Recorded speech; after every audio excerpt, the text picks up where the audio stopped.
Olá! Hoje no mundo político, o momento do PDT a menos de 6 meses das eleições. O partido do presidenciável Ciro Gomes tenta costurar palanques regionais para romper com a estagnação nas pesquisas de intenção de voto. E na disputa pelo governo de Minas, se divide entre candidatura própria ou uma possível aliança com o ex-prefeito de Belo Horizonte, Alexandre Calil. Eu vou conversar com o deputado federal e presidente do PDT mineiro, Mário Heringer. Seja bem-vindo, deputado, mais uma vez ao Mundo Político. Um prazer estar aqui hoje falando contigo, Soalheiro. Mais um soalheiro amigo na minha vida. Lembrando aqui que a gente tem a Cília Soalheiro e Ivaí Soalheiro, são grandes amigos do partido. E por coincidência, seu sobrenome é o mesmo, né? Isso é muito bom estar falando com você também. Dá um abraço na Vivian, que hoje não está aí junto, mas está na direção. Tamo junto. Vamos falar aí do assunto que você tratar, nós vamos responder claro e rápido. Obrigado, deputado. A família Soalheiro é única no Brasil, todo mundo é parente. Pois é.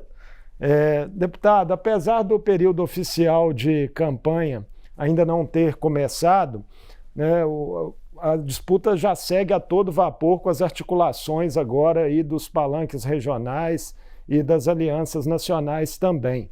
E o presidenciável Ciro Gomes, ex-ministro, né, que é o candidato do PDT, permanece aí estagnado nas últimas pesquisas, sem conseguir romper a barreira dos 10%. Aqui o senhor acredita essa dificuldade e se ainda dá tempo de virar o jogo?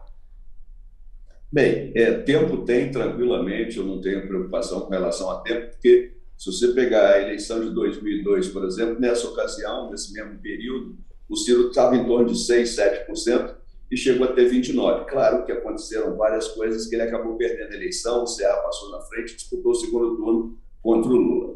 Então, tempo tem, isso aí não há preocupação com relação a tempo.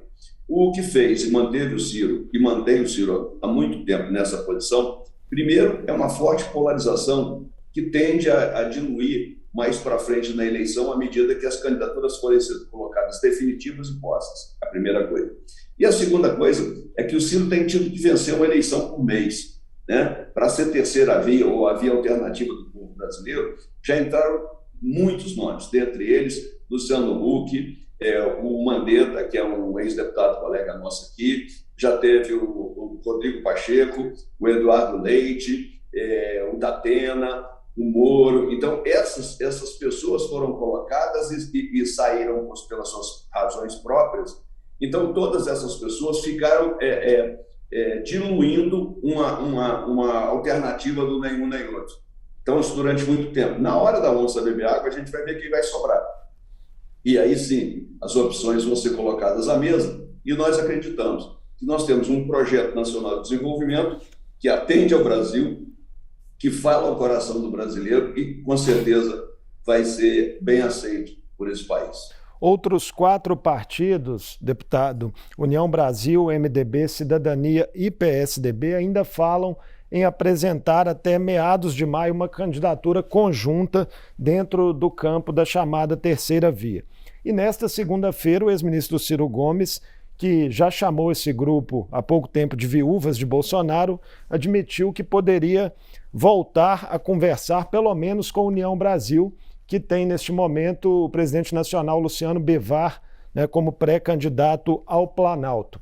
Em relação às demais legendas desse grupo, MDB, Cidadania e PSDB, há obstáculos inconciliáveis por parte do PDT? Bem, na verdade, essa citação do Ciro, inclusive eu também já citei, que essa terceira via, do jeito que se quer, do jeito que se propõe, sempre excluindo o Ciro, ficou muito claro que não, quem fez o estigma não foi o Ciro, foi a própria denominação de terceira via, sempre excluindo o Ciro dessa possibilidade. Até porque o nosso perfil de centro-esquerda não compactuava diretamente com o perfil dos outros candidatos. Entretanto, o grande adversário, que o Ciro não chamava de adversário, ele chamava de inimigo da democracia, e estava colocado, era o Sérgio Moro. Não haveria possibilidade alguma de qualquer conversa. Naturalmente, nós não podemos ter ingerência dentro das funções e das ações dos outros partidos. Mas se você fizer uma análise criteriosa, você vai ver que tem possibilidade, sim, de acontecer algo novo e até com o Ciro junto nesse grupo. Primeiro porque a senadora Simone Tebet, do MDB, ela está num partido rachado, e que não sei se ela vai conseguir ser a candidata, até porque a metade do partido, os caciques do partido, já estão com Lula. Isso é uma posição que todo mundo sabe. Então, daí ela ser sacramentada numa convenção é uma distância. O PSDB fez uma federação com Cidadania, federação essa que, inclusive, nós tentamos junto com Cidadania também. Então, não teríamos dificuldade, mas o próprio PSDB tem uma dificuldade do seu nome. Tem o Dória, que é o vencedor das prévias, e tem o Eduardo Leite, que continua pleiteando, numa convenção possível, a colocação. Então, há uma grande divisão também no PSDB. E o Cidadania, desculpa, o União Brasil, traz o seu presidente Bivar, que eu acho que a posição que o Bivar colocou, e é uma posição estratégica de botar o pé na porta, para dizer aqui não, aqui em casa nós vamos tomar cuidado em casa, por isso ele se colocou como presidente, mas não vejo no Bivar a ambição de ser o candidato a presidente. Então, acho que nessa conjuntura, vejo com muita possibilidade, sim, a gente ter uma conversa e integrar uma via que faça o Brasil diferente com esses partidos. O momento para o PDT e para as demais legendas é também, né, de encaminhamentos e definições de palanques regionais. E tanto o Ciro Sim. quanto o PDT nunca esconderam a intenção de estar aqui em Minas, né, com o ex-prefeito de BH, Alexandre Calil, que está no PSD e disputará o governo do estado. E em 2018 já havia declarado apoio ao ex-ministro Ciro Gomes na campanha presidencial daquele ano. Mas Calil e Lula trocaram afagos recentes também. Uma aliança com o ex-prefeito já é considerada pelo PDT página virada ou o senhor acredita ainda ser possível? Absolutamente não. Não há uma definição ainda, apesar de, como você disse, os afagos entre PT e PSD com relação ao governo do Estado de Minas, mas nada passou dos afagos até agora, pelo menos que a gente saiba oficialmente, né? A gente sabe que o PSD está trazendo uma chapa puro sangue, né, que é uma chapa que vem com governador, vice e senador todos do mesmo partido. Nós não fazemos nenhuma exigência por qualquer posição, em princípio, dessas vagas, e gostaríamos muito mesmo de ter nosso pleito de ter um grande apoio para o Ciro Gomes em Minas Gerais, numa candidatura do Calil. Entretanto, para não ficar inerte, como aconteceu conosco e surpreendidos como em 2018, que nós tomamos uma pernada de última hora, que o Márcio Lacerda era para ter sido governador de Minas, eu não tenho dúvida nenhuma que o Márcio Lacerda seria o governador de Minas. O que aconteceu com o Zema foi um fenômeno de ausência de opção e um estresse já pressentido que ia acontecer entre PT e PSDB em Minas. Então, o Márcio Lacerda, naquele momento que foi retirado da campanha, nós ficamos numa posição desconfortável, muito desconfortável, e tivemos que inventar uma solução essa que não se mostrou boa na candidatura do Adalclévio Lopes. Então, eu não quero, de maneira alguma, agora em 2022, ficar passando pela mesma preocupação. Portanto, nós lançamos o nosso pré-candidato ao governo do Estado, nesse momento, que é o Miguel Correia Júnior, e vamos esperar o andar da carruagem para a gente ver o que a gente vai fazer. O ex-deputado federal Miguel Correia Júnior, né, que foi de fato colocado aí como um possível pré-candidato do PDT ao governo do Estado, tem uma decisão judicial recente de inelegibilidade contra ele, ainda cabe recurso, é referente à campanha de 2018. Mas caso ele não consiga superar essa barreira, o partido pode apresentar outros nomes? Naturalmente que pode. Eu acredito que o Miguel vai superar essas barreiras, porque a gente conhece o processo, e o processo em Minas Gerais foi vitorioso 6-0. E lá no TSE, não sei por que cargas d'água aqui, por qual entendimento que ocorreu, isso não se repetiu. Entretanto, 2 votos no TSE, que são votos do Supremo Tribunal Federal, foram dados à posição de manter a elegibilidade do Miguel com 2 votos primorosos, um do ministro Barroso e o outro do Fachin. Então, indo ao Supremo, esses votos, essa posição vai ser bem discutida entre aqueles membros e em tese, 2 desses ministros já estariam dentro da nossa tese de que o Miguel estava correto.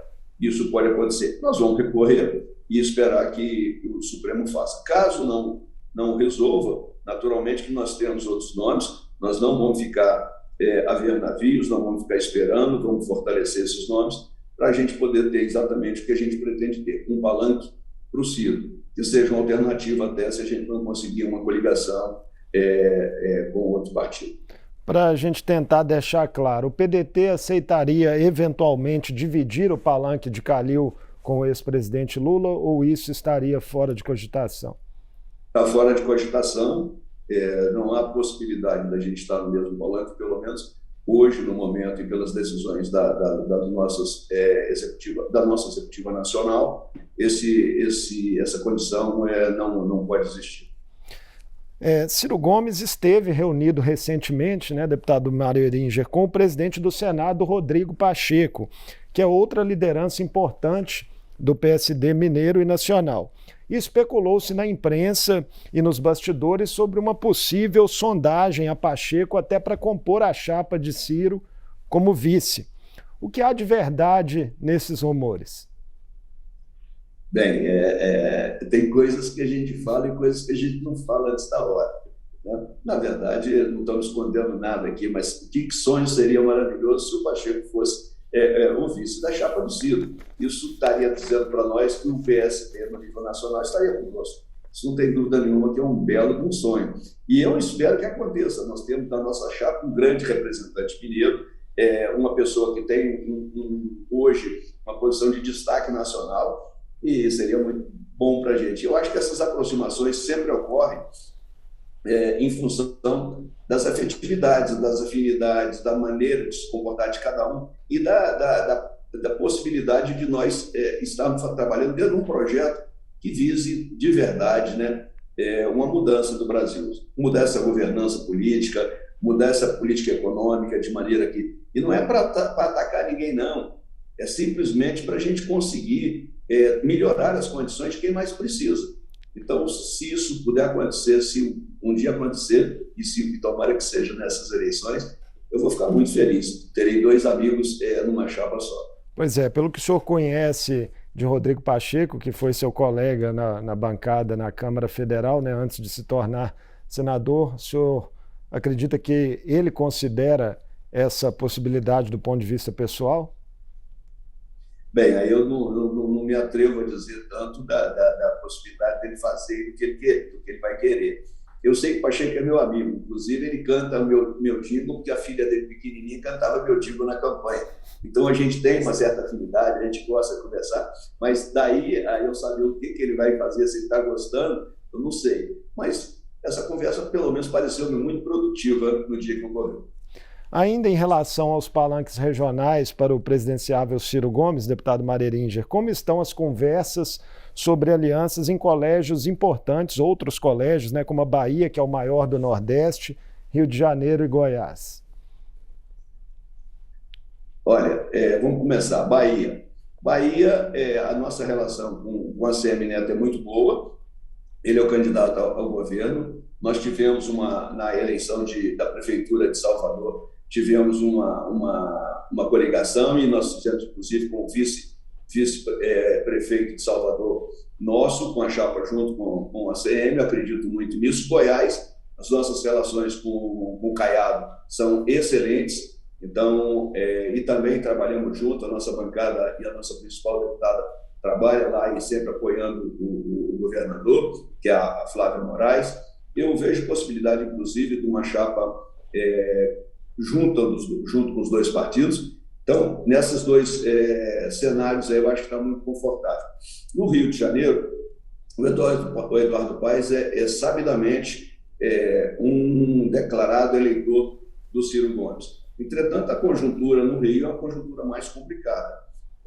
Estamos conversando para ver quem sai para governador entre 2 companheiros, um companheiro que é o Rodrigo, do PDT, e o Santa Cruz pelo PSD, e isso é um fator de aproximação ou de separação, né? Porque a pretensão que me parece do governador, do prefeito, é que nós tenhamos um pedaço para cada um, isso é, quem sai com nós, o PDT, seríamos vice uma chapa com Santa Cruz ou vice-versa, mas para ele, é claro que ele prefere que Santa Cruz seja cabeça de chapa, e eu acho que se isso acontecesse, facilitaria muito o apoio do Eduardo ao Ciro, confirmaria o apoio do Eduardo ao Ciro. Então, estou esperando as decisões, claro, essas decisões são regionais, a gente de longe e da Executiva Nacional, a gente torce, cutuca, faz um acesso aqui, outro ali, para poder ajudar a coisa a acontecer, mas depende muito da região mesmo. O Nordeste é um ponto de atenção para a campanha do PDT nacional, uma vez que o ex-presidente Lula tem uma força histórica muito conhecida na região, né, e o governo Bolsonaro tem tentado, né, se recuperar ali, também construindo palanques com a liberação de emendas também em grande quantidade naqueles estados. O presidenciável Ciro Gomes é cearense, mas ele corre o risco de ficar isolado naquela região? É uma região muito disputada, porque tem muito eleitor mesmo, todo mundo sabe disso. O Lula realmente é muito forte lá. O Bolsonaro avançou um pouco sobre esse eleitorado. Eu acho que o Nordeste tem que ser uma prioridade para o Ciro Gomes, mas não pode ser uma obsessão, porque é difícil, porque quando existe já uma crença, uma paixão, muito mais difícil quando os eleitores votam na pessoa e não num projeto, numa perspectiva. Porque hoje o eleitor vai decidir se ele quer continuar como está ou se ele quer voltar para o passado. Então, nessa proposta de ter Lula e ter Bolsonaro, é isso. Ou fica como está ou volta para o passado. E na nossa visão, isso não é o bom para o Brasil. O Brasil precisa de uma mudança radical exatamente para privilegiar essas pessoas que mais necessitam, que estão no norte de Minas, que estão no Nordeste brasileiro, que estão nas periferias das grandes cidades.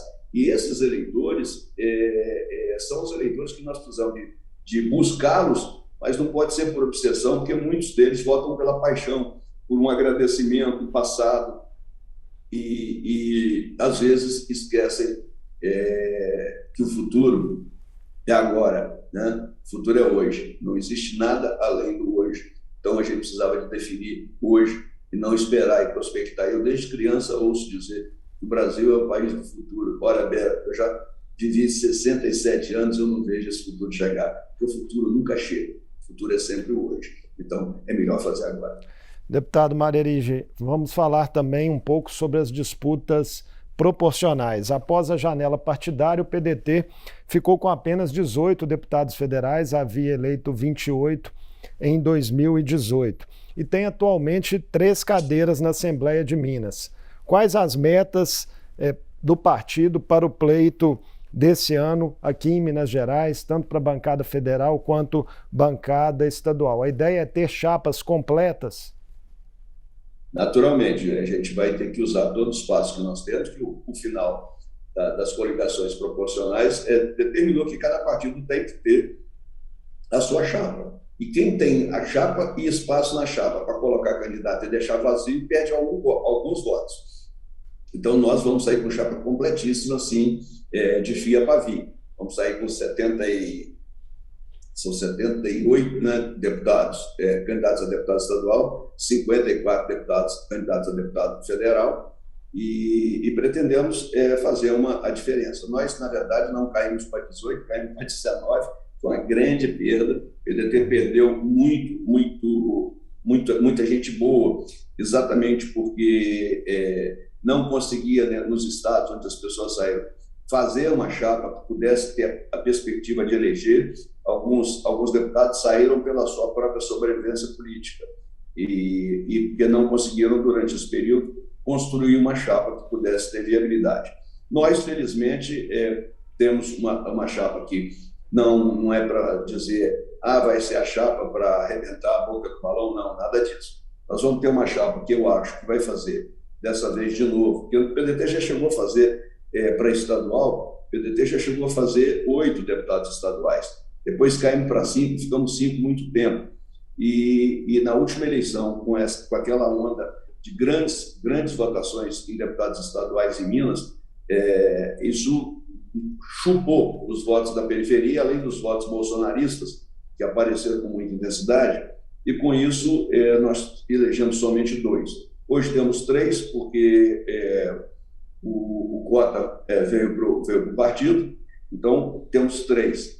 E 2 federais. Tínhamos o sargento, o subtenente Gonzaga saiu por uma posição de segmento no qual ele defende, né? Ele é militar, e o segmento dele quase que exigiu, né, a saída dele do PDT, e ele teve que ir para o partido, foi para o PSD, mas é um grande amigo, foi um grande companheiro.